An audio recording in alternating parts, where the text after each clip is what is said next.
Hello and welcome to Rathod Science Academy. Today in this session we are going to see very important articles which appeared in our today's Hindi newspaper. So let's get started with our discussion. Before getting started, let us have a look over the topics of the day. So first topic it is about green crackers. So actually you know that the coming up festival is Diwali and the crackers are very important regarding that celebrations of Diwali festival. So recently Supreme Court gave certain guidance regarding this green crackers in Delhi. So you have to see that topic. And next topic it is about trade deficit widens 93% in September as services slump. So actually this article is saying that there is increasing of trade deficit in our country, and this trade deficit is very important concept in your economy from GS paper 3. And next topic it is about aquaculture model of Sundarbans wins FAO recognition. So you have to see about what is this aquaculture model, and especially they gave one important name for that model. You have to know that model. So on this model you can expect a prelims based question in your UPSC guys. And next topic is Delhi High Court seeks response on vacancies in National Commission for Minorities. Especially this article is saying that there are vacancies in this National Commission for Minorities. Actually this National Commission of Minorities is very important topic in your polity. So you have to see that. And next one is the critical factor in India's clean energy ambitions. So this article is talking about our renewable energy targets, and actually this article especially is focusing on what are the challenges that we are facing in critical minerals which are very useful for making of this renewable energy related equipment. And next topic it is about refugees and infiltrators. So recently our Home Minister gave a statement that we are going to provide support to this refugees, not to infiltrators, and he also said one statement, India is not Dharma Satra. So regarding that we have to see what are the laws and acts related to refugees in India, and these are the important topics of the day and we are going to discuss them in 360 degrees. Okay, now let us see the first article. See the title guys. SC Supreme Court allows sale of green fireworks in Delhi. So what is this article talking about? What is the keyword? Keyword is green crackers or green fireworks. Okay, so where now Supreme Court allowed this in Delhi region. So what is the problem in this Delhi guys? The major problem in Delhi is air pollution. So what is the important reason of air pollution in Delhi? What is the important reason? First one is stubble burning in Punjab. Stubble burning in Punjab, Haryana and Western UP region. So during this winter season what happened? Because of this movement of winds towards Delhi, that creates air pollution, and apart from that there is increased vehicular usage. So this vehicular exhaust is also one important reason for this pollution. And you know that outskirts of this Delhi, it is very much famous for industries, and industrial affluence is also one important cause. And next one is construction. Construction sites are also releasing more pollution. So these are the four important major reasons for this air pollution, and we can also add one more thing, that is climate change. Especially during winter what happened? Formation of fog happens. Okay, and now what is happening here is not only fog is happening. So here there is formation of smog, that is nothing but fog plus smoke together is forming in this Delhi region. So because of this what is happening? There is decreasing of visibility, and because of this smog it is also having impact on respiratory system of especially children and as well as elderly people in this Delhi region. So because of this recently we know that Supreme Court took one suo motu case and Supreme Court banned sale of or production of firecrackers in this Delhi region, right? But now again Supreme Court gave one more advisory, and Supreme Court now allowed sale of what? Green crackers. Yes, green crackers can be sold in Delhi in this festive season. So that is the thing which mainly said. So especially you have to see about what are these green crackers. So green crackers are dubbed as eco-friendly crackers, and they are known to cause less air pollution compared to that of traditional firecrackers, and even noise pollution can be also decreased by using this green crackers. And these green crackers are designed by NEERI. Please make a note. NEERI is an organization which is designing this green crackers. The full form of this NEERI is National Environmental and Engineering Research Institute, and which comes under CSIR. CSIR is nothing but Council for Scientific and Industrial Research. So you may get a question. So green crackers which is seen in news, which of the following organization designs this green crackers? That is NEERI. Okay, and NEERI is a constituent of this CSIR, and this NEERI will conduct research and developmental studies regarding this environment, science and engineering. Okay, actually why we are calling them as green crackers, because if you are firing those green crackers also, the pollution which is created by this green crackers is very less, and even we can also reduce this noise pollution as well. And why they are called as green crackers? Because of one important reason. So you have to make a note. So this green crackers do not contain barium nitrate. Actually, it is one of the most dangerous ingredient which is seen in traditional conventional crackers in India. And apart from this barium nitrate, they will use other alternative chemicals to create sounds, to create sparkles. What are those alternate chemicals? Please make a note. We have potassium nitrate, aluminium instead of magnesium, barium as well as carbon instead of arsenic and other harmful pollutants. So we are using potassium nitrate, aluminium instead of magnesium, barium as well as carbon we'll use instead of arsenic. Okay, so these are the alternatives for this harmful chemicals which are causing or which are creating pollution in environment. Apart from that, we are using some alternatives to minimize this pollution. Okay, and regular crackers will produce around 160 to 200 decibels of sound, but if you are firing these green crackers, the sound will be reduced to 100 to 130 decibels, so that we can also control noise pollution in our environment. Okay, so normally we have 3 brands of this green crackers. You have to make a note and you have to remember them for sure, guys. So first one is SWAS, SWAS. SWAS is nothing but safe water releaser. So these crackers do not use sulfur or potassium nitrate, but they will release water vapor. Whenever we are bursting that crackers, they will not release this potassium nitrate or sulfur. Instead of that, they will release water vapor into atmosphere. Okay, and next one here is STAR. STAR is nothing but safe thermite cracker. Okay, and in this STAR also they will not contain any sulfur or potassium nitrate, but just it is very helpful to decrease the lower sound intensity. So if you are using the STAR crackers, they will release very less sound into atmosphere. And next one is we have SAFAL. SAFAL is nothing but safe minimal aluminium. It replaces aluminium with magnesium and thus it produces reduced level of pollutants. Okay, so these are the different types of this green crackers. First one is SWAS, safe water releaser. Next one is STAR, safe thermite cracker. Next one is SAFAL, safe minimal aluminium. So these are the 3 different categories of the green crackers that are available in the market. Okay, now let us see the next article. Look at the title, guys. Trade deficit widens 93% in September as services slump. So what is the keyword? Keyword is, what is the keyword? Trade deficit. From which subject we can say this? From environment. Okay, so what is a trade? What does this trade includes? Trade includes 2 components. What are they, guys?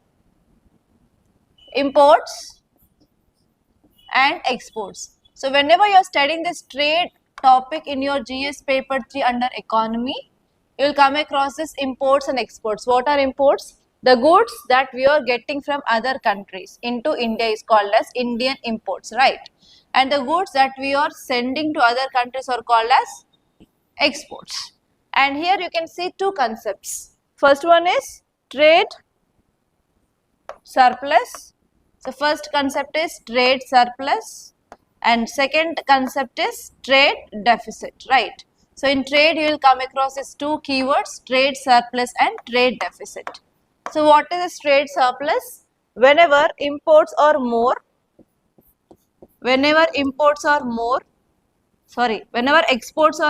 compared to that of imports, we will be calling that condition as trade surplus. Then trade deficit is nothing but imports are more compared to that of exports. So this article is telling about this concept, that is nothing but there is increasing of more imports in India. Yes guys, tell me examples of imports that we'll do normally.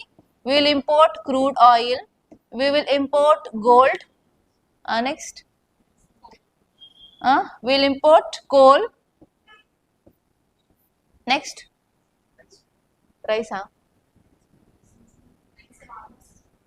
API, we'll import API, not medicines directly, active pharmaceutical principle from China, and we'll import semiconductors, yes or no? We will import critical minerals, yes or no? So what is happening here is, nowadays there is increasing of our imports and decreasing of our exports. Why there is decreasing of our exports? What might be the reason? Think. What is happening? US is importing 50% of tariff. So because of this, which sectors have been affected badly? Yes, textiles and garments industries. Next, shrimp cultivation or shrimps from AP. And next one is gold and jewelry. Next, textiles, garments, shrimp, gold and jewelry. Okay, etc. So because of this, what is happening now? Our exports to this US had been reduced drastically. So because of that, what is happening now? Exports are decreasing and imports are increasing. So because of this, there is widening of trade deficit. And actually this article is saying that especially service sector related exports are decreasing drastically. So because of this, there is widening of this trade deficit. And again you have to see, in this trade we are doing with this goods, we are going for trade of goods and trade of services. So here services are decreasing day by day in our country. Service exports to other countries. So that is also one major reason why there is widening of this trade deficit. So now let us see this article. Especially you have to see about what is this trade deficit, why this trade deficit is happening in India, what impact it is going to happen, or what is the impact on our India. So in that way you have to think guys. You may get mains based question regarding this. And today I will give you mains based question regarding this. So actually this article is saying that in the month of September, trade deficit increased by 93% guys. Okay, so here what is trade deficit? Trade deficit is nothing but imports exceeds exports. This condition is called as trade deficit. And what are the reasons now? The first one is India is importing crude oil. From which countries will import crude oil normally? Russia. Next one is from West Asian countries. Yes. So from this West Asian countries and Russia, we are importing most of our crude oil. So majorly we have to pay import bill a lot for this crude oil. And next one is gold imports. India is having a good, very strong demand. Even though increasing of price of this gold is happening like a rocket. But even though on another side, we can see there is no decreasing of demand. Further, there is increasing of demand for the gold in our country. So next one is gold imports, particularly for jewelry. And next one is global economic conditions. As you all know that trade war is happening between US and China, and even India and US are also in this stage. So because of this global geopolitics also, imports and exports, they are not steady, they are volatile. That is also one important reason which is affecting our Indian exports. And this one is there is high import demand, especially crude oil, gold, electronics, machineries. That is also increasing of trade deficit. And this one is there is limited export competitiveness. And even especially in our manufacturing sector, especially in our country, whatever the domestic industries are there, if you are not focusing on proper production in our country, can we export? No, right? So if there are structural imbalances in our domestic manufacturing also, that will lead to this trade deficit. And next one is rupee depreciation. What is this concept of depreciation, appreciation? Online students, tell me. The value of rupee is decreasing and the value of dollar is strengthening, right? So because of that also, what are the exports that we are doing? Even though we are getting less money, that will also lead to trade deficit. Now recently it weakened, but in the month of September, now we are in month of October. Okay, see this, what are the measures we can take? We have to boost exports. How we can boost exports? We can produce more, first thing. And this one is we can reach other countries. If not US, we have other countries, so we can go for coming up with this free trade agreements with different countries, and we can use different organizations as the platforms for reaching international markets, right? And next one here is we can promote Make in India initiative, especially we have to promote domestic manufacturing. We have to strengthen our domestic manufacturing so that we can reduce our dependency on imports. And next one here is we can attract foreign investment like FDI, FPI, so that our industries will be getting funds to produce more. And next one here is we have to diversify our trade partners. Like we have to expand our trade partners to African countries, Australian countries, like that. So that what happened, we can reduce over reliance on only few regions. And this one is we can improve our infrastructure, especially transportation, logistics and equipments that we are using. Advanced technology, obviously that will lead to increasing of production in our country. So all these are the steps that we can take to overcome this trade deficit in our country. Okay. And see this next article, guys. Title says aquaculture model of Sundarbans wins FAO recognition. So what is this article talking about? What are the keywords? So first keyword is aquaculture. Second one is Sundarbans. So have you heard about the Sundarbans, where they are located? All students tell me. Okay. So if you draw Indian map, so here we have Bangladesh part, right? And here we have the Sundarbans. And it is the largest mangroves in the world itself, right?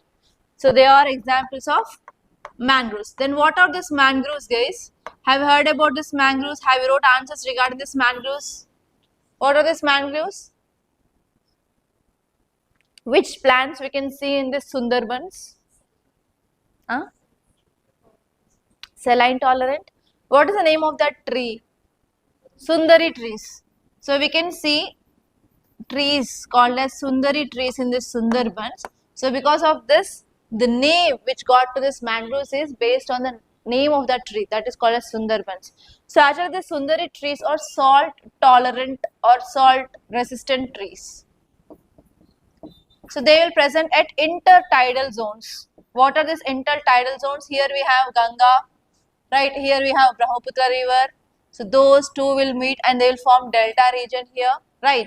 So here river water which is having fresh water, which is mixes with this Bay of Bengal water, which is salt water, and that zone is called as intertidal zone. In this intertidal zone, we can see this mangroves, and they are salt tolerant trees. And this region is very rich in nutrients also. So we can see wide range of biodiversity in this region, because this region is mixed with soil, mud, sediments and as well as water. Yes, so we can see slurry like region in this area. And actually this region is very important for aquaculture. We can go for growing of fishes, growing of shrimps in this region actually. Okay, so this article is saying that aquaculture model of Sundarbans wins FAO recognition, and please make a note of that program. SAIME, SAIME. SAIME is nothing but sustainable aquaculture in mangroves ecosystem. So recently our government came up with this program called as SAIME, Sustainable Aquaculture in Mangroves Ecosystem, and it mainly developed by NEWS, NEWS. It is nothing but Nature, Environment and Wildlife Society in West Bengal Sundarban region. Okay, so here you have to know about what is this SAIME. So you may get question like recently SAIME is in news. What it is? It is aquaculture model in West Bengal. So you may get another way the question like recently SAIME got FAO recognition. In which state it had been implemented? It is in West Bengal. So in this way you may get a question, guys. You have to be very much careful, and even you can use this in your mains answers also. Where you can use this in your mains answer? When you are writing about conservation of mangroves, can you use this? We can also go for sustainable livelihood mechanisms. So recently FAO recognition got to this SAIME. Have you Can you use this? Are you getting some idea like how you have to use this current affairs as a value addition point in your answer? So whatever the points that you are getting, you have to use for sure in your mains. Unless and until you are using your knowledge, you will not get the marks case. So try to learn how you can use this in answers, where you can use this.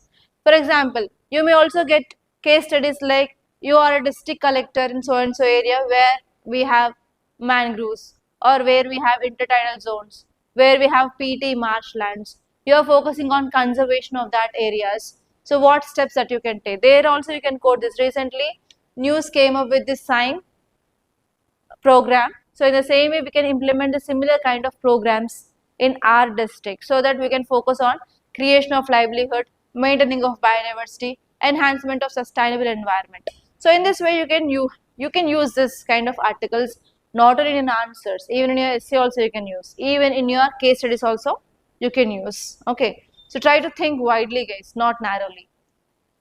And this article is very important from your environment and ecology, which comes under GS paper 3. Okay, now let us see exactly what is this. So actually this SIME developed by News in West Bengal, Sundarbans, which got this FAO recognition. Okay, so because of the Citizen News. So actually what is this mechanism? So this SIME integrates sustainable shrimp farming. Shrimp is nothing but prawns related family. Okay, they are going for sustainable shrimp farming with along with this mangrove conservation in this Sundarban region. And actually this Sundarban that you know, it is the world's largest mangroves and even it is one of the UNESCO's World Heritage Site as well. And actually they went for practicing or maintaining of 5 to 30% of mangrove coverage with aquaculture ponds. So in these mangroves they created aquaculture ponds, especially 5 to 30% of area, and they used mangrove litter. You know what happens during summer season, this dry leaves will be falling down, right? And they used only this fallen leaves and debris as a natural fodder for this monoculture of this shrimp, and they went for growing of tiger prawns. Do you know this tiger prawns? If you go to fish market, you can see tiger prawns. So they went for growing of this tiger prawns in this region, and especially they focused on chemical free good aquaculture practices. So in that mangroves they created small ponds, and they started cultivation of this shrimps. And what they used fodder they used, that is nothing but natural fodder, that is nothing but dried leaves of that trees itself. So because of this they focused on chemical free food for this prawns, and as well as they went for conservation of this mangroves also, and even they created livelihood for many farmers in that region. So because of this it got this FAO recognition now. Clear? And this SIME model received this Global Technical Recognition Award. Why? Because they blended livelihood opportunities along with this mangrove conservation, and even they are focusing on climate resilience. Because of these ideas they got this recognition now. And what is the impact of this model? It will empower this local people or not local farmers, and especially the people who are vulnerable in this coastal regions, they will get now livelihood opportunities. And apart from that, they are focusing on especially increasing of community involvement and even skill building of these farmers in this region. And next impact here is, yes, there is also increased annual average net profits whenever they are using this natural methods.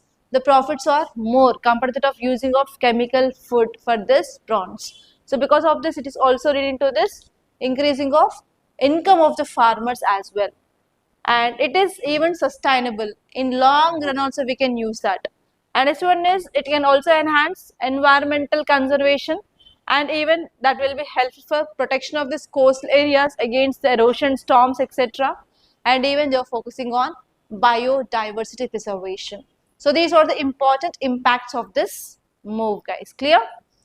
And now let us see the next article. See the title: Delhi High Court seeks response on vacancies in National Commission for Minorities. So what is the keyword here?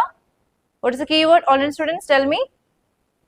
National Commission for Minorities, right? Okay. So in which subject you will be seeing about this National Commission for Minorities? In polity. So whether it is a a constitutional body or statutory body? Statutory body or constitutional body? So here you have to see certain facts regarding this National Commission for Minorities.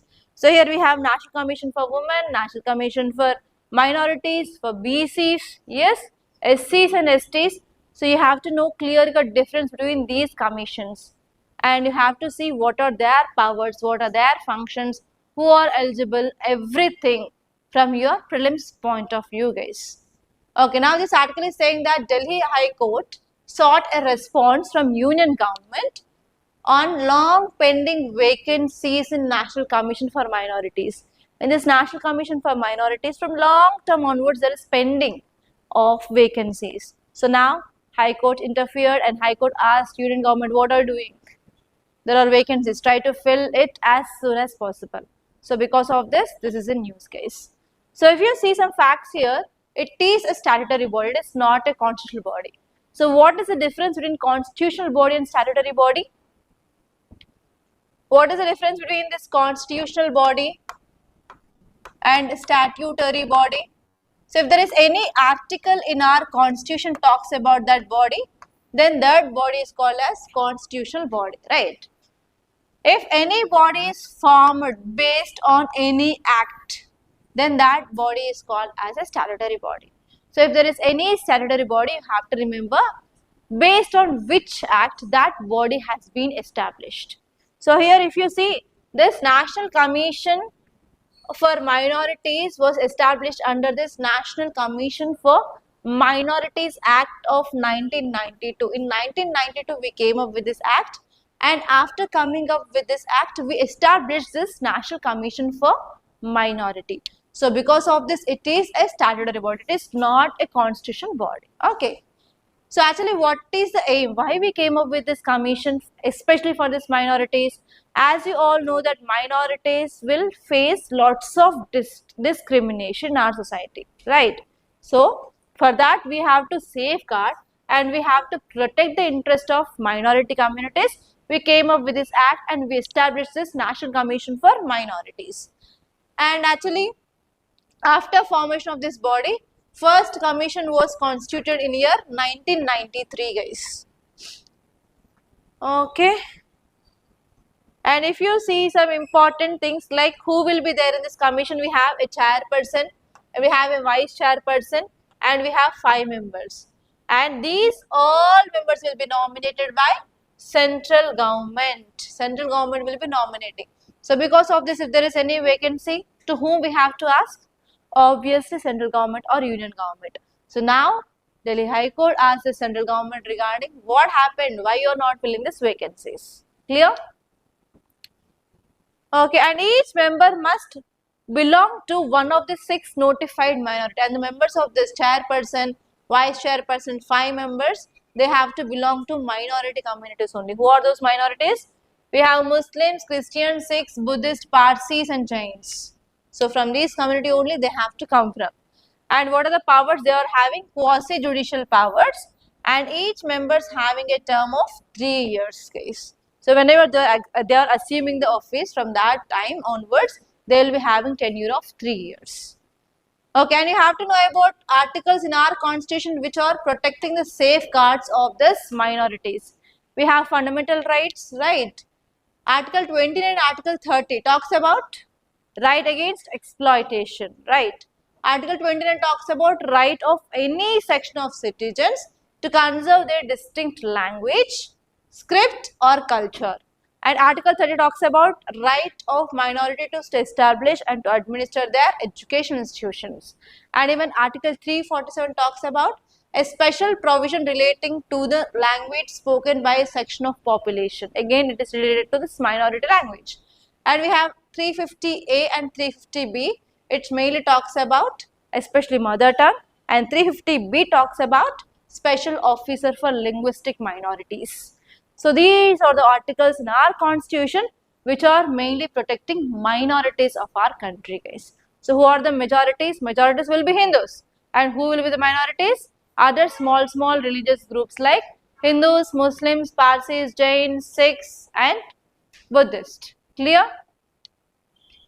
And see this next article, guys, refugees infiltrators. So do you know, recently our Union Home Minister gave a statement. What is that? India is not a dharmasthala. That is nothing but India is not a guest house for infiltrators, right? So because of that statement, it is given by the Home Minister. Now we have to see about what are the acts, what are the laws which are present in our country regarding these refugees. So there our Home Minister said that we are providing facilities and we are providing facilities, and also we are especially focusing on refugees and their upliftment, and we are not at all bothering about these infiltrators. That means we have to see about what are the laws which are present in India across the world which are focusing on protection of refugees. And this article is saying that India needs a refuge policy. That means this article is saying that we need to have a new policy related to refugees. So here we have to again think about why we need a new policy. What is the reason behind that? Okay. So this article is very important from your GS paper to governance point of view, and even from GS paper to security point of view also this article is very important, guys. Okay. Now let us see here. India lacks a unified refugee law. So there is no proper refugee law in our country. So because of this, what is happening? That leads to arbitrary religion and origin based distinctions in our outdated immigration laws. And even regarding immigration, that means nothing but the other people who are entering into our country, which law will deal with the immigration law. And Indians who are going outside of India, so which law will be focusing on them? In our society class we discussed immigration law, right? So here what is happening here, whatever the immigration laws which are present in India, they are outdated immigration laws. Okay, so because of this article is saying that we need to have a fair policy. We need to focus on completely on this refugees protection in our country. So if you see certain laws which are present in our country, before independence also we have certain laws called as Foreigners Act of 1946. And after independence we know our partition was like a dreadful partition, right? So here after we got independence, India divided into East Pakistan, West Pakistan. So because of this what happened? So people across this border, they have always a confusion that whether I have to stay in India or whether I have to stay in Pakistan. So to clear this confusion, our government of India came up with Citizenship Act of 1955, right? And after that we also having this act, recently we came up with this Immigration Foreigners Act in year 2025, guys. And even internationally we have United Nations Refugee Convention of 1951, but India is not signatory for the Refugee Convention. So these are the acts or the laws which are present in our country which are related to this refugees in India. So why we need a new law which should be non-discriminatory? So what is the reason here is, as you all know that India is sharing boundary with different countries. With which countries we are sharing boundary with? Here we have Pakistan, here we have China, here we have Nepal, here we have Bhutan, here we have Bangladesh, and here we have Myanmar, and here also we have Sri Lanka. So from Pakistan there is lots of migration can happen, right? From Bangladesh recently political instability, to save their life, especially students, they are coming out of their country. And even in Myanmar, do you know this Rohingyas community, persecuted Muslim minority, they fled into Bangladesh and as well as India to save their life, right? And even Nepal and India, they have marital ties. So because of that, movement of people here and there will happen. And even with Myanmar, we have this free movement regime. Okay, till 5 kilometers, Indians can move into Myanmar and Myanmar people can move into India without any visa. So recently we removed that. That is the next, that is another thing. So because of this problem of sharing of boundary with different countries, we have problem of these refugees. And actually in Sri Lanka, what happened? Sri Lankan civil war between Sri Lankan Tamilians and the Sinhalese group. So because of the Sri Lankan Tamilians, what they'll do? They will migrate into this Tamil Nadu, and not only Tamil Nadu, in many regions of our country we have this Sri Lankan Tamilians. So actually the issue between them is they came to India 40 years ago only, but even today they don't have any citizenship rights. They don't have any rights to buy land or to get jobs in our country. So again, there is lots of issues which are faced by this Sri Lankan Tamilians in our country, guys. So this article is saying that there is absence of unified law. Because of this, what is happening in different states, we are going for misclassifying of those genuine cases as illegal migrants. So even though if they entered into India because of this persecution in other countries, so because of no proper law, we are calling them as illegal migrants. We are calling them as infiltrators. Is that right? So actually people came to India especially to save their life. But even though because of lack of law, we are calling them as illegal migrants, and as well as we are calling them as infiltrators. Okay, so because of this, what is happening? There is increasing of cases against them, and even there is risk of harassment of those people. And second one is there is discriminatory practices based on religion.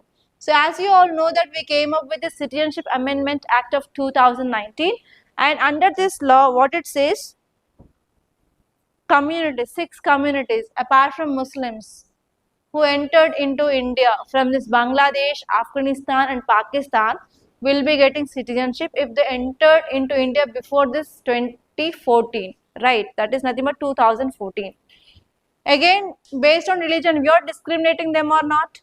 If you are not Muslim, you will get citizenship. If you are Muslim, you are not getting citizenship. That means based on religion, you are discriminating them.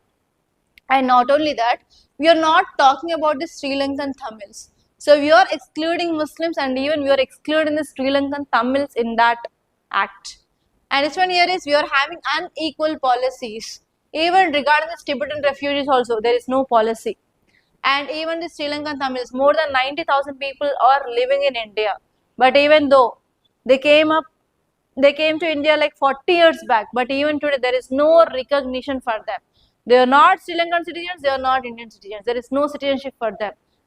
And next one here is historically from pre-1940s, and that is before independence onwards, we are depending on outdated laws. So because of this, we need to have an updated law now.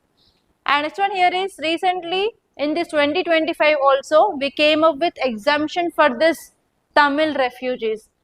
Okay, so again because of this, we need to have a non-discriminatory refugee act. Clear? And last article of the day, it is talking about the critical factor in India's clean energy ambitions, and this is very important article from your GS paper 3. So why we need to have this clean energy ambitions? What is the thing? So actually if you see this introduction of this article, it is saying that India wants to become a global leader in this clean energy. Okay, so if you want to be a leader in this clean energy and sustainable growth, what we need? We need critical minerals. Especially we need lithium, cobalt, rare earth metals. Why? These metals are very important for manufacturing of this electric vehicles, semiconductors, solar panels, wind turbines, and even energy storage system also. If you want to make all those things, we need this critical minerals, we need this rare earth metals, we need this lithium, cobalt, etc. So do we have that resource? And even India's target is by 2030 we have to generate 500 gigawatts of renewable energy. Please make a note. India's target is by 2030 we have to generate 500 gigawatts of renewable energy capacity, and net zero emission target is in which year we have to achieve that? 2070. So if we want to reach this target, for sure we need to have the access to this critical minerals, especially rare earth metals are very important. Okay, so for this India came up with certain plans. So what are the plans of India are? The first one is, as of now we are getting this electric vehicles related equipment, semiconductors from which country? We are getting it from China. So actually government came up with one program, please make a note, Electric Mobility Promotion Scheme in 2024. So first scheme government came up here is Electric Mobility Promotion Scheme. And actually this is mainly focusing on improving of electric vehicle market in our country. So first of all, we have to introduce electric vehicles and we have to encourage the people to use these electric vehicles. Then only we can achieve this target of net zero or carbon neutrality. So the first scheme, and the second one the government is focusing on, 1 minute I'll tell you. And even India has tapped mineral potential in with lithium in Jammu and Kashmir and Rajasthan. So actually write down here, India came up with mineral policy. India came up with national, okay, write down. India came up with the second one, National Mineral Exploration Policy in 2016. Second point, National Mineral Exploration Policy in 2016. And because of that policy, now we are tapping this lithium from Jammu and Kashmir, Jammu and Kashmir and Rajasthan, and rare earth metals from this Odisha and Andhra Pradesh under this policy, guys. And next one, write down, India came up with Mines and Minerals Development Regulation Act in 2021. Mines and Minerals Development and Regulation Act in 2021, and we are focusing on encouraging private participation in geological surveys.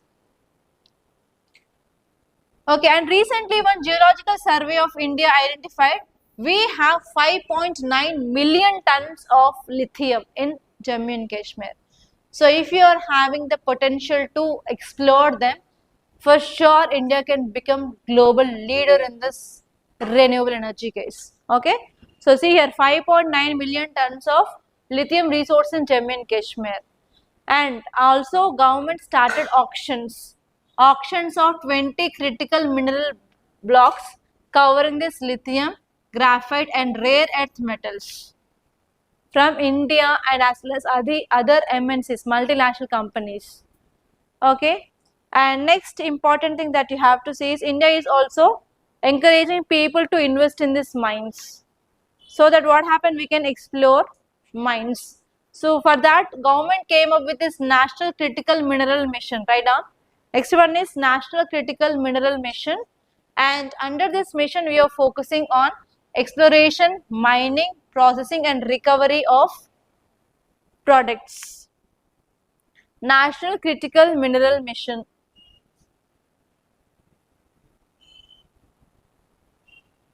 Okay, so finally this article is saying that if we need to achieve that target of India's clean energy transition, industrial growth, obviously we have to go for securing of our critical minerals, whatever it may be. And especially we have to prioritize on mining leases, we have to go for investing on mines, and we have to go for upgrading of recycling, fast track exploration in Chhattisgarh region, and we can promote urban mining, we can boost research and development, and we have to cut import dependence, and we have to create jobs, and we have to drive innovation. So if you want to do all this, this National Critical Mineral Mission and recent auction are the positive steps. Okay, and actually this article is saying that we have to come up with a clear-cut policies and public-private collaboration so that we can improve this mineral ecosystem in our country that will drive our electric vehicle, solar, storage goals, and it will helpful for India to place India as a global leader. So after this class, please take out the paper and especially do write these 2 paragraphs, guys, because you may get a mains based question for sure in your GS paper 3 regarding critical minerals, because of this finding of that much high resource of this lithium, and actually government started auctioning of this lithium and government is encouraging private people.